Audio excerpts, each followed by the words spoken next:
Good morning. Good morning. Good morning. Good morning, Baltimore. Good morning, Baltimore. I'm Joshua. I'm Isabel, and this is Baltimore News. Our top story this morning concerns tensions rising in Washington, D.C. as Wisconsin Republican Senator Joseph McCarthy continues his questioning of military officials. As the chair of the Senate Committee on Government Operations, McCarthy has control of the chief investigative and oversight portion of the Senate.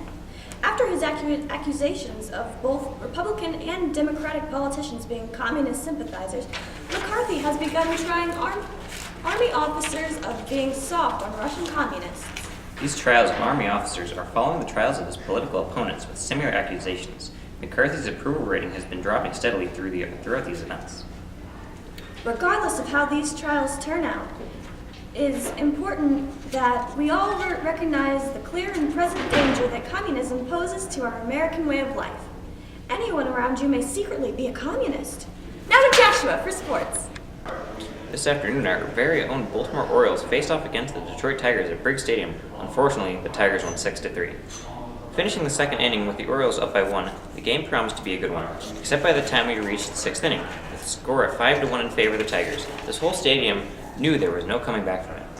Just to recap yesterday's games, Washington Senators won 2-1 against the New York Yankees. Philadelphia Athletics won 6-5 against the Boston Red Sox. Chicago White Sox won facing the Cleveland Indians 5-4. Chicago Cubs faced off against the St. Louis Cardinals and won 15-5. New York Giants won 2-1 against Pittsburgh Pirates. Milwaukee Braves won 7-6 against Cincinnati Redlegs, and the Philadelphia Phillies faced the Brooklyn Dodgers and won 8-6. Anyway, that's all for sports today. On to Isabel with the news.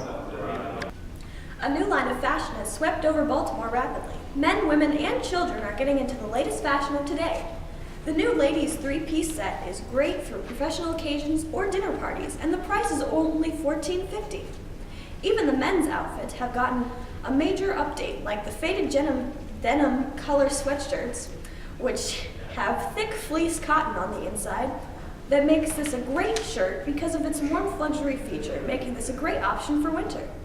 The current price for the amazing versatile sweatshirt is at $159, so if you're interested in these hot new deals, then go out and start shopping for this fashionable clothing. Also, in Washington, the Supreme Court recently decided in the Brown v. Board of Education case that race-based segregation is unconstitutional. To follow this up, we have decided to interview a local public school teacher to find out his opinions on this whole thing. So I'm here with a local public school teacher to talk about what the Supreme Court just decided. So, local public school teacher, what did the Supreme Court just decide?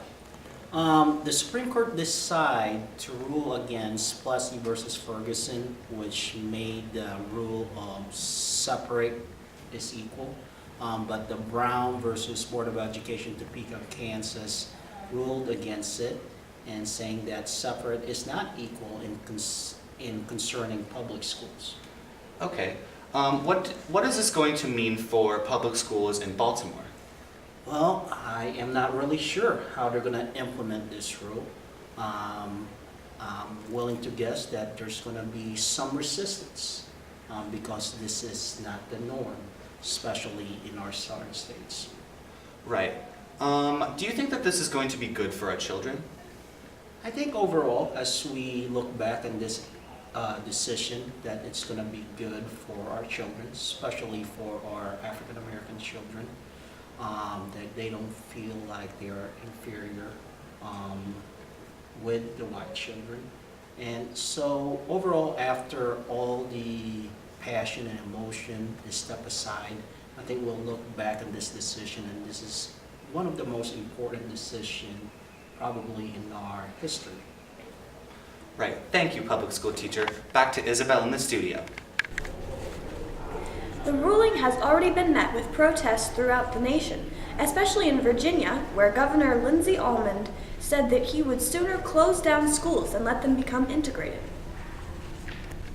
And the culture of packaging is outstanding. The idea that a complete meal could be contained in one slim and stackable container appeals extremely to America's yearning for a simple and efficient economy. Introducing the Swanson brand pre-prepared TV dinner. For only 98 cents, you can get this amazing meal in an aluminum tray at a market near you. This concludes our newscast today. This has been Baltimore News. Have a blessed day.